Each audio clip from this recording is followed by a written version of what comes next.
Hello and welcome back to another edition of the Journal. In today's adventure, Mike and I take a quick but tough 10-mile round-trip day hike climbing over 2,000 feet to the top of Sitton Peak. Although not the highest peak in the range that goes to nearby Santiago Peak, the county high point, its summit still provides excellent views over Orange County to the west and the Pacific Ocean. On clear days, you can see Catalina Island rising high above the horizon across the water. You also get magnificent views to the east, and you can see snow-capped San Gorgonio Mountain and San Jacinto Peak. On exceptionally clear days, you can see all the way out to San Clemente Island, some 60-odd miles away. Sitton Peak was named after the Sitton family of the late 1800s and early 1900s.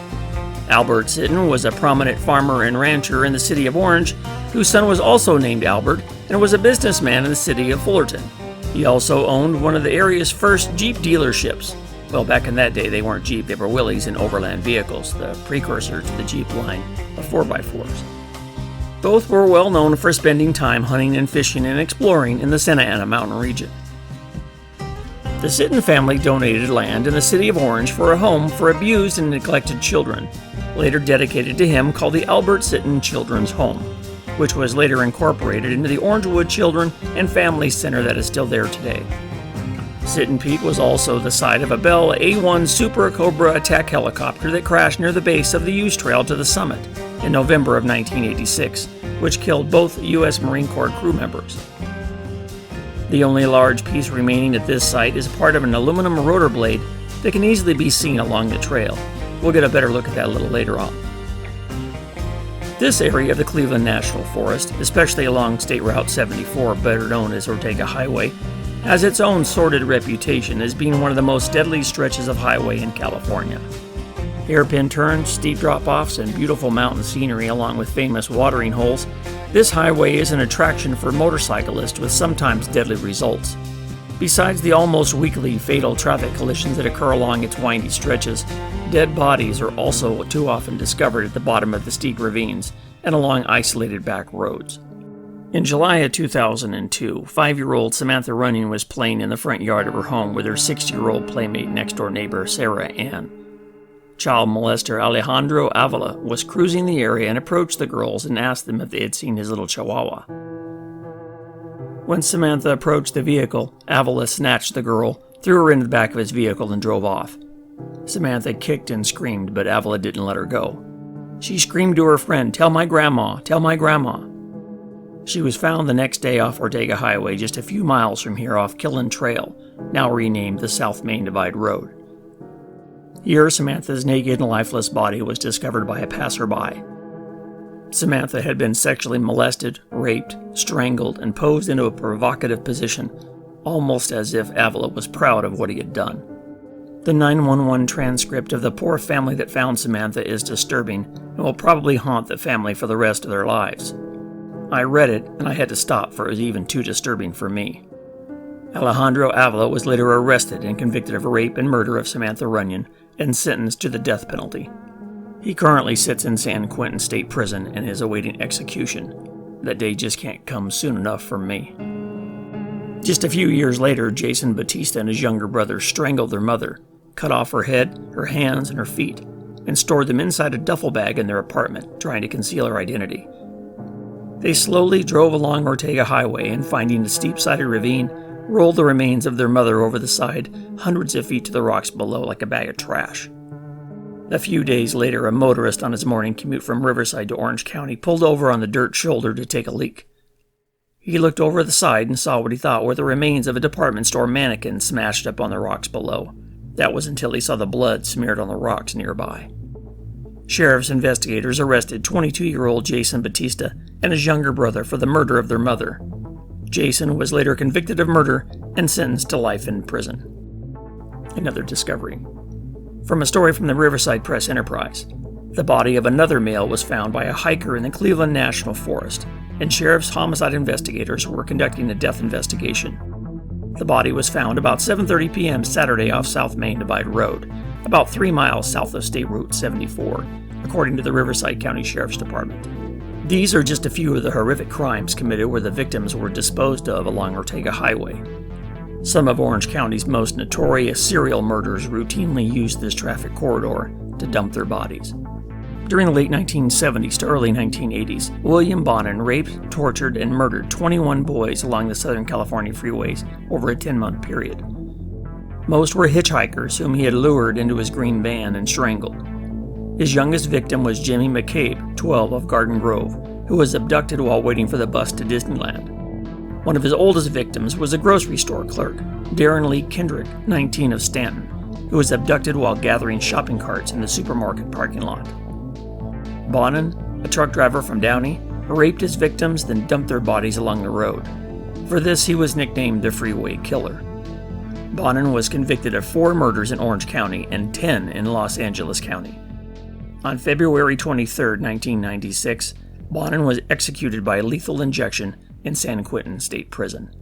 In 1983, Randy Kraft was pulled over by the CHP in his brown Toyota Celica along the freeway near Ortega Highway, where they found a strangled Marine in the passenger seat and a coded death list in the trunk, said to be the names of all of his victims. Kraft drugged, sexually tortured, and strangled up to 65 young men. Some of them were dumped along Ortega Highway. In 1989, Kraft was convicted of 16 murders after an 11-month trial, and at the time was the longest and costliest criminal proceeding in Orange County. He remains on death row in San Quentin. Okay, if the fatal car collisions and the sadistic murders aren't enough for you, how about all the mountain lion attacks that occur up here? Little Laura Small was looking for tadpoles in a small creek inside Casper's Regional Park, just off Ortega Highway, about 20 miles from here, with her mother, father, and older brother. As she bent over to play in the creek, a large mountain lion sprang out of the bush and grabbed Laura by the head, his sharp fangs puncturing Laura's eye and ripping off part of her scalp. Her mother was standing nearby and stood motionless in disbelief. She screamed for help as a cat carried Laura off deeper into the brush, her lifeless body hanging from its mouth, blood running down the front of his throat. Laura's father ran to get help, while another hiker said he was going back to his truck to get his gun. Somewhere out of nowhere, a thin, wiry man ran to their side, snapped off a large manzanita branch, and went into the deep brush to get Laura back. This dude's got balls. He found the cat, Laura still in his mouth, and began beating the mountain lion until he dropped Laura and retreated deeper into the brush, growling. The man scooped up Laura's bloody body and began running back along the trail to the ranger station. Laura was airlifted to Mission Hospital, where she underwent emergency surgery. Laura survived but lost an eye in the attack and has hideous scars, both mentally and physically. Her mother wrote a riveting account of the ordeal in her book, Into the Lion's Den by Susan Mattern. A really good read if you get the time, or the nerve. Just a few months later, from an AP News story, and I remember this one too, San Juan Capistrano. A 6-year-old boy was mauled by a cougar that snatched him from a hiking trail and took its head in its jaws before being scared off by the boy's knife-wielding father. Justin Mellon of Huntington Beach, the second child attacked by a cougar this year at Ronald Casper's Wilderness Park, was in satisfactory condition today after being attacked on Sunday. He never did cry the entire time, said Justin's father. He just fought that mountain lion and had to weigh at least 150 pounds. And just on the other side of the highway down the range a bit, in the Whiting Ranch Wilderness Preserve, comes this horrible story. About noon Thursday, the chain broke on Mark Reynolds' bike, putting the Foothill Ranch cyclist near a stalking mountain lion. Authorities said Friday that when Reynolds crouched down to fix his bike, the mountain lion attacked and drug him off the trail. Reynolds' body went undetected until Thursday afternoon. And of course, later that same day comes this story. An avid mountain biker, Aniela, had been out on the trail with her friend and riding partner, Debbie Nichols. It was a beautiful afternoon. They had made this ride hundreds of times before. They had no way of knowing the danger lurking in the brush ahead of them. Debbie recalls that day on the trail. We had started about 4 o'clock, and typically it takes about 30 minutes to get where it starts to get fun and technical. Ann and I started to descend what we call Cactus. Shortly into the trail, we saw an abandoned bike. There was a gentleman close to it, and it looked like he had been making a cell phone call. We seemed to think everything was fine. The women were completely unaware that earlier in the afternoon, Mark Reynolds had been killed and dragged into the nearby brush. Ann and Debbie were descending right into the area where the attacker was still lurking. Says Debbie, Ann was in front of me on a turn, descending. I heard her screaming. It was an unusual scream, almost like a siren scream, and I knew something was wrong. When I came up upon her, Debbie continues, she was already off the bike, and he was starting to drag her off the trail. I threw my mountain bike at him, hoping to scare him off. He didn't budge. He had her by the back of the neck at this point. I could see he was going to keep moving, so I lunged forward to try to grab her leg and drop to the ground. He was strong. He kept pulling. He never looked at me. When I saw this large, reddish animal, I knew right then it was a mountain lion. I was really just saying a prayer the entire time he was pulling us, praying for the strength that I could hold on to her and scream. I could look at her looking at me. This lion was just not going to let go. It was a life and death struggle that seemed to take an eternity but actually only lasted a few minutes. The mountain lion pulled the women about 30 feet deep into a ravine. Debbie's screams alerted other bikers on the trail. They responded by picking up rocks and pelted the cat. One connected on the back of the cat's big neck, and he released his grip from Anne's throat. Anne was taken to a local trauma unit. She had severe injuries to her neck and face. Some of the bite marks around Anne's neck had completely pierced through the tissue, just missing major arteries. The entire left side of her face had been torn off. Anne endured 6 hours of reconstructive surgery and months of recovery.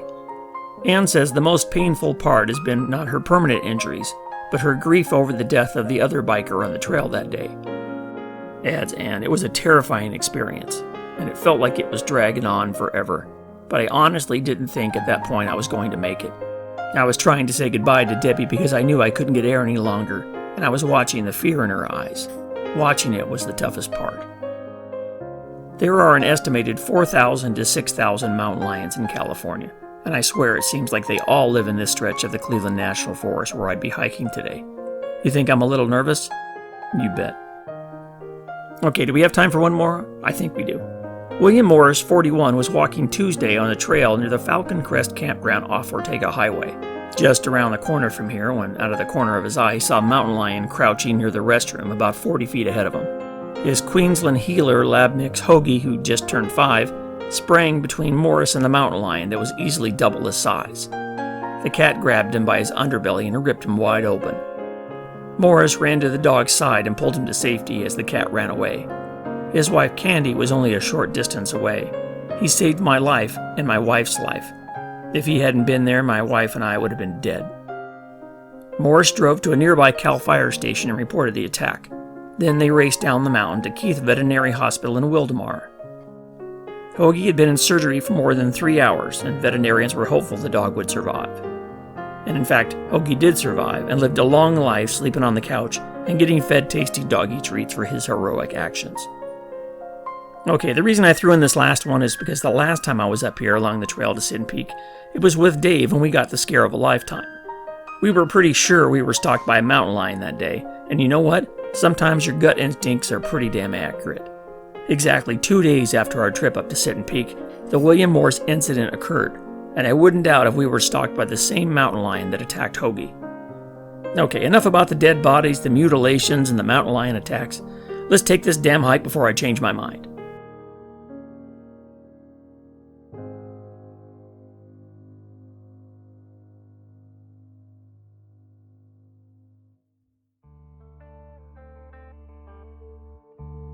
Well, good morning. Today we're going to be hiking up to Sitton Peak in the Cleveland National Forest. It's just on the Riverside County line. We're going to be heading up the Bear Canyon Trail, up to the Verdugo Truck Trail, where we're going to split off and head to the right to Sitton Peak. It's one of the taller peaks in the Cleveland National Forest in the Santa Ana Mountain Range. So we'll have some good views off to the west toward the Pacific Ocean, some pretty good views of Santiago Peak and Majestica Peak, which are the highest peaks in the range. And there's also a chance we'll run into some wildlife today if we cross our fingers.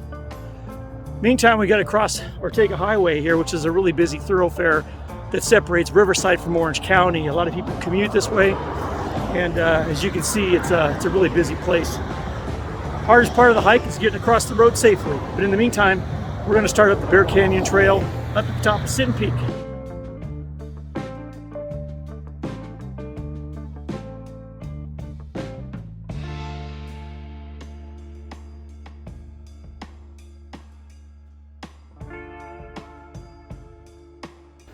We've gone just a few feet up the trail, past an informational sign, and now we've come to the official trail sign-in registry so they know we're there today. Mike's going to join me on the hike today as we head on up to Sitton Peak. Ought to be a good hike. It should be about a little less than 10 miles. Got about almost 2,000 feet of elevation gain, I believe.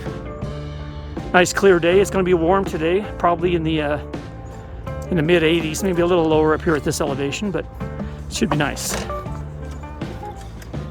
Now we've just gone up the trail a couple hundred yards. I just got a good overview of the parking area where we parked. It's also the trailhead for the San Juan Loop and the Chiquito Falls Trail.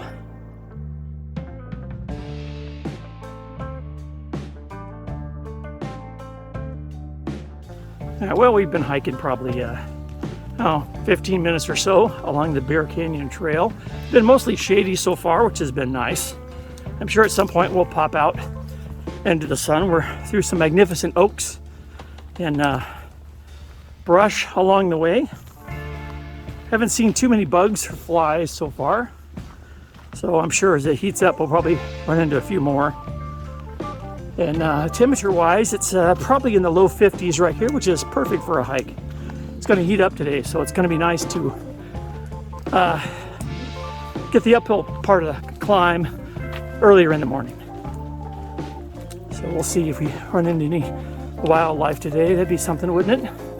All right, well, we've been a little ways down the trail. We've come to a trail split. Looks like the Morgan Trail. It's going to split off to the left toward the Main Divide Road. And off this direction is going to be the trail to Sitton Peak.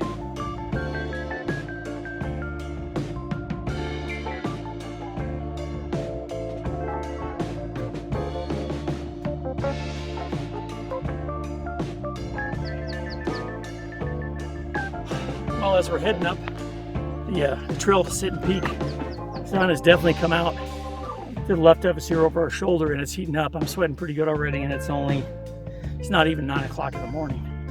I'm already getting hot. So anyway, we got a long way to go, about 5 miles to get to the top. We've hiked in probably a mile or so. So we've done some pretty good climbing up that first section. So eventually we'll get to the Verdugo Truck Trail and make a right and head on up toward Four Corners and actually descend a little bit before we hit the spur trail to the top. So gotta keep going up this little ravine here, and we'll just have to keep an ear out for mountain lions and deer and whatever else is down there in the ravine. This is about the area where I was pretty sure I was being stalked by a mountain lion last time I came up here, so eyes and ears definitely open in this section. All right, we've been climbing and climbing for the last 20-30 minutes, and we finally popped out onto this spot right here. Looks like the Bear Canyon Trail. It's 1.1 miles to Four Corners, and then that one just says no campfires. And this is the Bear Ridge Trail to Four Corners. We're going to be coming back this way, but in the meantime we're going to be heading this way towards Sitton Peak, which is way off in the distance.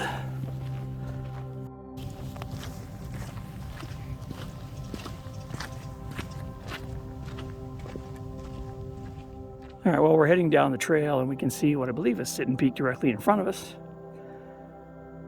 And you can see the cut in the side of the hill there. That's probably where the trail is going to eventually dive over and head on up to the peak. That's the tough scramble at the end. But in the meantime, we're going to be hiking down this path, which I believe is the Verdugo Truck Trail. That used to be an actual working fire road and truck trail used by the National Forest Service. A long time ago in the 70s, it's been pretty much unmaintained since, so it's being reclaimed slowly by nature, and now it's just basically a hiking path. Well, we're getting there. It leveled off a little bit, so it makes our breathing a little better. Now we saw this on the trail. Looks like a chalk line. A 2-mile mark, maybe? I guess that's what that might be. This is a nice little oak grove and a nice section of level trail as we're heading our way up to Four Corners. All right, well, we're working our way up toward Four Corners. This might very well be Pigeon Spring right here. I could look at the map and the GPS, but I don't feel like digging it out right now. It looks like it's covered and locked. So there's no access to it right now. Well, this is where we've come from. That's looking back toward the San Juan parking area and the candy store as we're looking, I guess that would be northeast towards Santiago Peak up there. Actually, you can see Santiago Peak from here in the distance.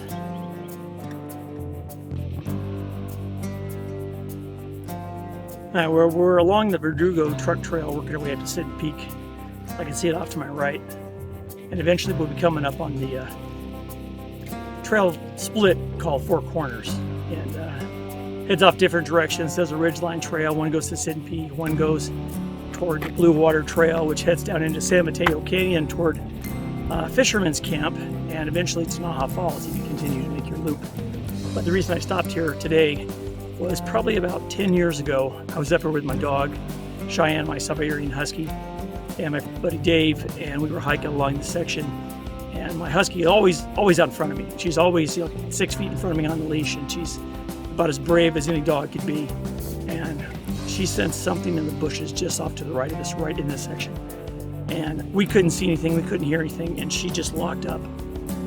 She stopped, all the hackles in the back of her neck stood straight up, and she slowly backed up and got in between my legs and eventually stood behind me. And it just freaked me out because there was something she was focused on the right in the brush that I couldn't see. And she was terrified. And she's a Husky, so she's not afraid of anything. And she was ready, fight or flight. And I guess on that day, she was about ready to choose flight because she was terrified. And I turned to Dave and I said, "Hey, Dave, is it just me? Or do you just feel something odd right now?" And he said, "Yeah, dude, I feel it." And whatever it was just off to the right of us on the trail here, and was down in the brush. And normally, if you're hiking along and you stumble upon a deer, you'll hear a deer walking in the bushes. You'll hear the snap and crack of twigs and leaves and things in the bushes. And with a mountain lion, you're not going to notice that. Have you ever noticed mountain lions' paws are big? Their pads are really soft, and they have hair between their toes, which muffles the sound. So they're able to walk quietly through the forest, and they're able to stalk their prey. If you've ever seen their coloring, you think camouflage is your foliage green color in the military. The best camouflage for nature is brown. How many woodland camo animals do you see? You don't. They're all black and brown and white patterned because it blends so well, especially in the shadows. And on this day, on this trail, in this section, there was a mountain lion just off to the side of us. We never saw him. I felt him. My dog felt him. Dave felt him. In 30, 40 years of hiking, I've never been scared, except for this one day in this one section. That's about what we're about ready to go through now. It's 9:15 in the morning, so I don't think we have any trouble today, but there are a lot of mountain lions that cruise this area. There's been a lot of mountain lion attacks in this area. And just remember when you're going to go on a hike in the Cleveland National Forest, especially along Ortega Highway, it's best to not go solo. Go with a partner. Don't go during dawn or dusk, and don't wear your earbuds. Just you got to be alert. You got to pay attention. So anyway, just thought I'd share that with you before we head up to this next section as we get toward the junction for the Four Corners on our hike to Sitton Peak. Well, just up the trail about 50 feet or so, there's a couple of quail walking along in the shadows. You can probably barely see them. I think those are Gambel's quail. They have the little red and white crown on the top of their head, and they ran across the road and into the brush up there. You probably can't see them, but that's the first little bit of wildlife we've seen today. All right, we've been hiking up the Verdugo truck trail for a while now, and it looks like we finally come out to Four Corners. This is the main junction where all the trails split. And in fact, even on the sign right here, it actually says Four Corners. So here's where we have to sort of pay attention because there's several different trails that split from this location. This trail looks like the Bear Bridge Trail. It does say Four Corners. So you have to kind of pay attention here. It looks like somebody has left us a nice chalk line to get up to the Ridge Trail. Looks like people have been taking breaks here quite a bit. And it looks like there's also another trail sign over here. There's two of them, it looks like. Okay, here's a Verdugo Trail, 2.7 to Oak Flats. And then let's see what this one says. North to Naha Trail, San Mateo Creek. So we're going to be heading down this way, downhill actually, before we start working our way up toward the top of Sitton Peak. Okay, well here is our marker in the Spanish bayonet, going up to Sitton Peak. It says 1.7 miles. So 1.7 miles from this location at Four Corners to the top of Sitton Peak. All right, well, we've made the turn from Four Corners. Now we're on the trail off the Verdugo Trail up to the top of Sitton Peak, which is above me to the left here. So it says 1.7 miles. I know we've got to do some serious climbing toward the end of that, but in the meantime, it looks like it's on this nice incline away from Four Corners as it's heading its way up to Sitton Peak. Making good time today. It is heating up, but it's still manageable. Well, we've been heading up the little Sitton Peak Trail. So we came to a, I can't really read it, 7S09 maybe. It says 0.9 miles to Sitton Peak. So we're going to head downhill a little bit, which I was warned about, a little ways, and then we'll head up to the right to the peak.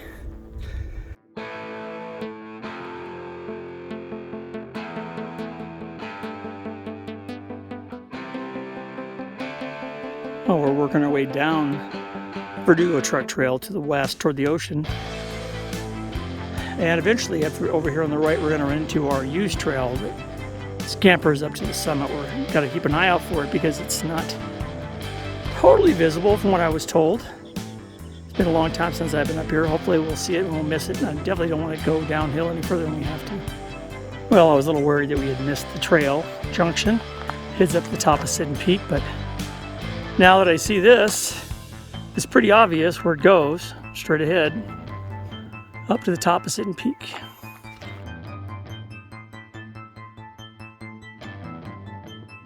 We're right near the turnoff for the spur trail that heads to the summit of Sitton Peak. And we noticed a little used trail back here to this. Can't quite figure out what this is. Looks like it might be part of a helicopter fuselage or maybe an airplane. I can't really tell. Not much left of it. But that's where we're going, straight up there.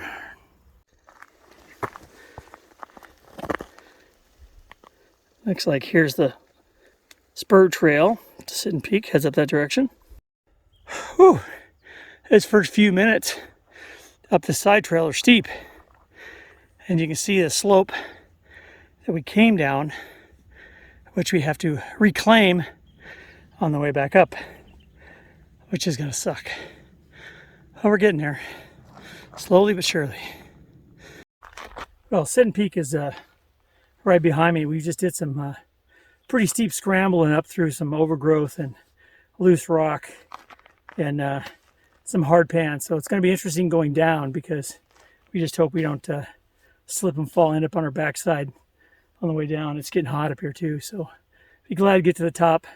The climbing will be over for now.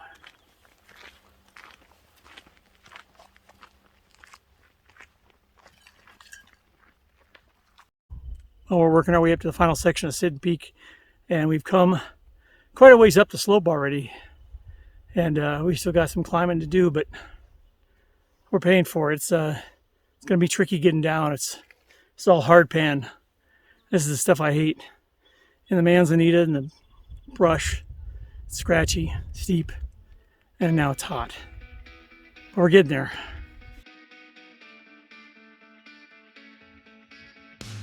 Well, this is what we're looking at. It's pretty much straight up. It's hard pan and overgrown brush, and it's loose, it's slippery, it's hot, there's no air. But we're not that far from the top. Gotta keep going. Calves are cramping up. All right, well, we finally crested top of that first hill, and now it looks like we're on a straightaway toward the summit of Sitton Peak. We have tremendous views off to the right, which is probably more of a northwest orientation. Some big rocks in the trail here, so they're really hot. I started feeling a little nauseated, so I had to slow down, take a break for a minute. Feel a little better, but not a lot. Peak is right there. We have some tremendous views over Ortega Highway, looking down toward Orange County, over that direction. And of course, San Diego Peak, or Saddleback, is over there. All right, well, it looks like for the most part, we've arrived here at the top of Sitton Peak, here in the Santa Ana Mountains. Looks like there's our little sign. Somebody made another one. Here we are.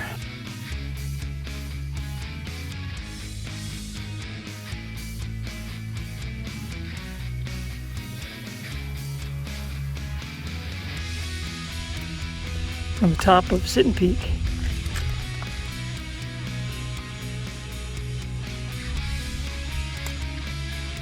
And way up in the distance you can see Catalina Island.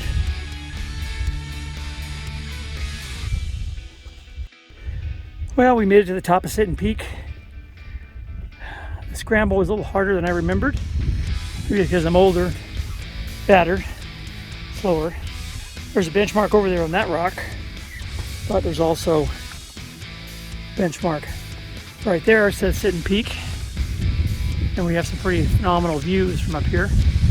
Views of Ortega Highway down below as we spin around here. We're looking off to the north and east. I zoomed in a bit here. That's San Gorgonio over in the distance with the snow on top.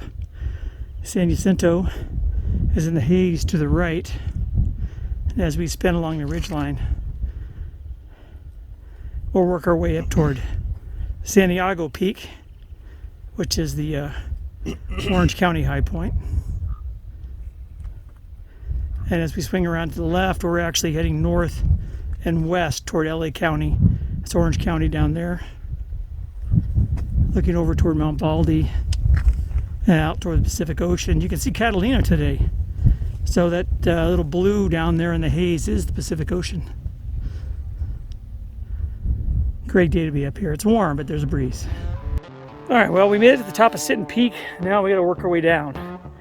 And you don't realize just how steep this is till you start going down it. And I'm definitely going to have to keep a hand free. And I put my GoPro back in my pack. We're going to have to hump downhill the trail down there and then work our way back up that ridgeline to the backside of that hill right there. And eventually, way off in the distance, like Mike pointed it out, way off in the distance, over there is our trailhead. Well, we're getting down. Not like getting down, but we're making our way down this really steep slope, and it is very slippery. And I'm able to stay pretty much in the erosion track here, and it's a little better. I'm able to use my free hand, to grab on the brush as a handhold as I work my way down. I've only slipped once so far. We can see the bottom coming up, so believe it or not, we've made it down a lot faster than we did going up. Righteously so. So far, we've survived intact, but we do have to make it up that ridgeline over there. That'll be easy after this. Well, this kind of shows the steepness of the trail right here. As we're heading down, I went down first. I had to hang on to some branches on the way down because you can definitely slip and fall, bust your ass right here. I hate this kind of trail. Well, we're almost down the trail. We can see the parking lot. San Juan trailhead right there, and part of the candy store. We used to have less than a quarter mile to go. before we get down to the bottom. It's hot today. It's only, 1:30, 1:45. It feels like it's 95. It's probably not. It might be in the 80s though, mid 80s. Feels like it. I'm ready for something cold to drink as we head down the last few hundred yards to our parking lot and the candy store.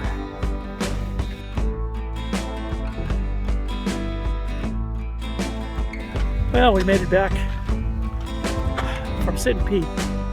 Came down the Bear Canyon Trail. We're back at the candy store.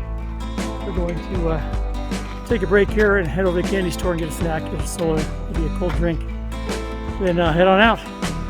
Well, we made it back to the car, a little worse for wear. We're tired and we're hot. We're going over to the candy store. Or to the GPS.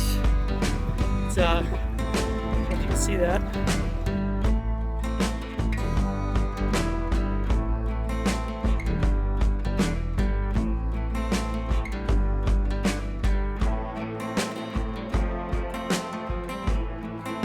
Well, that'll do it for this edition of the Journal, our adventure up to Sitton Peak.